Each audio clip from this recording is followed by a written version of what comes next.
राजनीति में कोई किसी का सगा नहीं होता, ये सभी जानते हैं। कौन अपने भाषण से, बयानों से कब पलट जाए, इसका कोई भरोसा नहीं होता। और अब राजस्थान की जब राजनीति की बात की जाती है तो यहाँ पर भी यही हो रहा है। चुनाव बिल्कुल सर पर आ चुके हैं और लोग बाग रातों रात अपनी पार्टियाँ छोड़कर दूसरी पार्टियाँ ज्वाइन कर रहे हैं। बात करें हनुमान बेनीवाल की तो जितने जोश से वो भरे हुए दिखाई दे रहे थे, कहीं ना कहीं बेनीवाल का वो उत्साह अब ठंडा पड़ता हुआ दिखाई दे रहा है। और जो राजनीतिक गलियारों में चर्चाएं चल रही थी कि बेनीवाल अब हो सकता है कि चुनावों के बाद कांग्रेस का साथ दे सकते हैं, कांग्रेस के साथ गठबंधन कर सकते हैं। हालांकि बेनीवाल ने अपने भाषण में ये तो कह दिया था कि ना मैं बीजेपी का साथ दूंगा, ना मैं कांग्रेस का साथ दूंगा, लेकिन अंदर खाने कुछ ना कुछ खिचड़ी पक रही है ज़रूर साहब, क्योंकि अब कुछ ऐसे हिंट्स बाहर निकलकर सामने आए हैं, वो हम आपको बताएंगे इस वीडियो में। करूंगी इन सभी मुद्दों पर चर्चा, और चर्चा करने के लिए मेरे साथ मौजूद हैं हमारे editor in chief Varun Bhansali ji. Sir, आपका बहुत बहुत स्वागत है इस चर्चा पर। तो मैं आपसे ये जानना चाहती हूँ कि हनुमान बेनीवाल का जो जोश पहले दिखाई दे रहा था, पिछले दिनों का अगर जोश उठाकर देखेंगे तो कहीं ना कहीं वो अब ठंडा पड़ता हुआ दिखाई दे रहा है। और अगर नागौर की सियासत की बात करें, पहले वो कह रहे थे कि 200 विधानसभा सीटों पर अपने कैंडिडेट उतारेंगे, ऐसा नहीं हुआ। और फिर उसके बाद अगर हम नागौर की ही बात करें तो वहाँ पर कोई ना कोई खिचड़ी ज़रूर हुई है कांग्रेस और आरएलपी के बीच में। इसके कुछ संकेत निकलकर सामने आए हैं, क्योंकि वहाँ पर ज्योति मिर्धा के सामने आरएलपी का कोई भी कैंडिडेट नहीं उतारा गया है। तो इसके पीछे क्या छुपा हो सकता है? देखिए, अगर समझा जाए पूरी तरीके से हनुमान बेनीवाल की पॉलिटिक्स में जो तेज़ी से बदलाव आ रहे हैं उनको, तो उससे यही संकेत समझ में आते हैं कि कांग्रेस से कहीं ना कहीं जो है वो साठगांठ साफ तौर पे दिखाई दे रही है। सबसे पहले तो जैसा कि आपने भी कहा, 200 सीटों पर कैंडिडेट की बात कही थी, लेकिन 77 सीटों पे उतारे और बाकी सीटों पर, बाकी कुछ सीटों पर गठबंधन किया उन्होंने एक दूसरी पार्टी के साथ, आज़ाद रावण की पार्टी के साथ। और कहीं ना कहीं अगर इस भी चीज़ को मैं बताऊं कि उन्होंने जो काम नागौर में किया और जो काम ओसिया में किया, उसको देखने वाली बात है। सबसे पहले नागौर में उनकी धुर विरोधी कही जाने वाली, जहां ज्योति मिर्धा खड़ी हो रही, वहां आरएलपी का कैंडिडेट ही नहीं उतारा।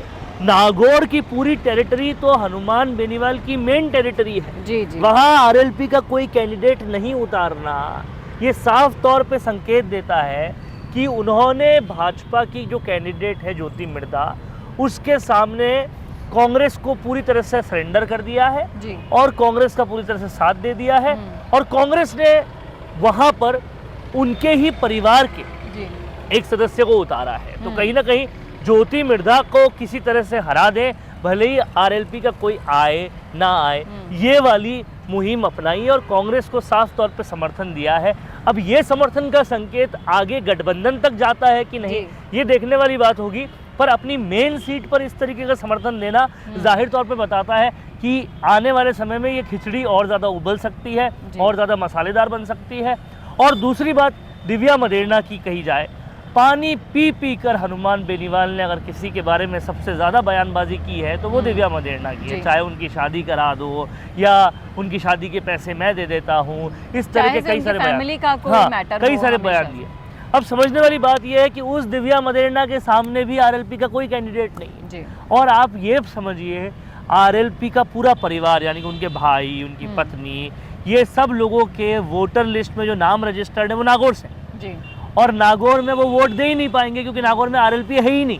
आरएलपी को वो वोट नहीं दे पाएंगे, तो वो किसको वोट देंगे? वो कांग्रेस को वोट देंगे, क्योंकि भाजपा को तो देंगे नहीं, क्योंकि भाजपा में ज्योति मिर्धा खड़ी है। इससे साफ समझ में आता है, जब परिवार कांग्रेस के साथ है, उनका खुद का वोट कांग्रेस के साथ है, वो अपनी पार्टी को ही वोट नहीं दे रहे, तो कहीं ना कहीं कांग्रेस की तरफ झुकाव हो चुका है। लेकिन कहीं ना कहीं आपको नहीं लगता कि इस राजनीति का असर हनुमान बेनीवाल की इमेज पर पड़ेगा और कहीं ना कहीं आरएलपी के कार्यकर्ताओं पर पड़ेगा? देखिए, आप समझिए कि बदलाव जिस तरीके से हनुमान बेनीवाल ने किए हैं, पहले वो आम आदमी के साथ गठबंधन की बात कर रही थी, अचानक से चंद्रशेखर आज़ाद रावण गठबंधन के लिए आ गए।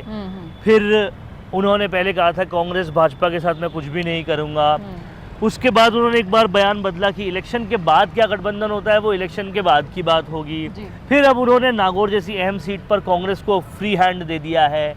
तो कहीं ना कहीं ये सारी सिचुएशंस बता रही है कि येन केन प्रकरण वो अपनी मौजूदगी रखना चाहते हैं और उस मौजूदगी को रखने के लिए सारे परम्यूटेशंस कॉम्बिनेशंस लगा रहे हैं।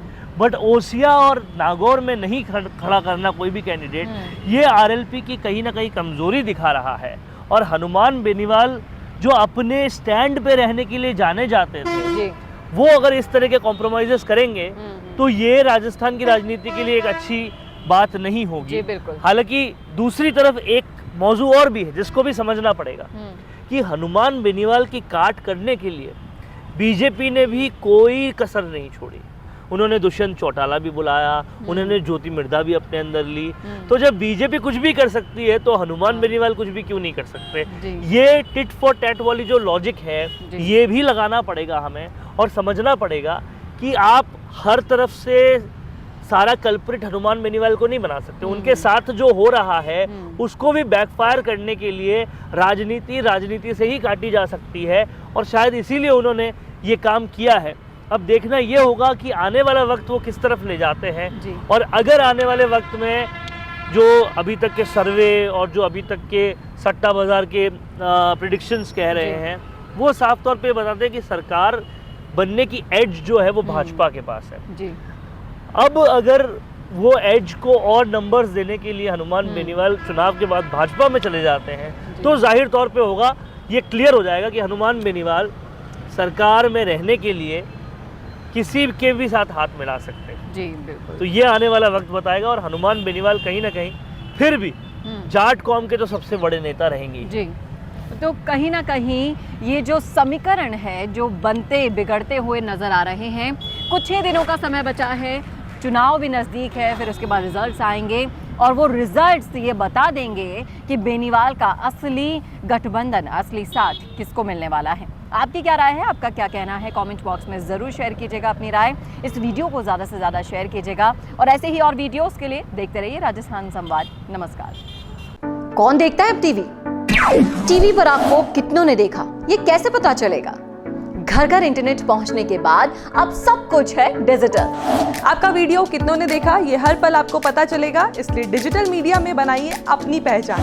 4.5 करोड़ से ज्यादा व्यूज और 3,27,000 से ज्यादा सब्सक्राइबर वाले राजस्थान के चैनल राजस्थान संवाद पर करवाइए कवरेज। ज्यादा जानकारी के लिए व्हाट्सएप करें 7339900549 पर।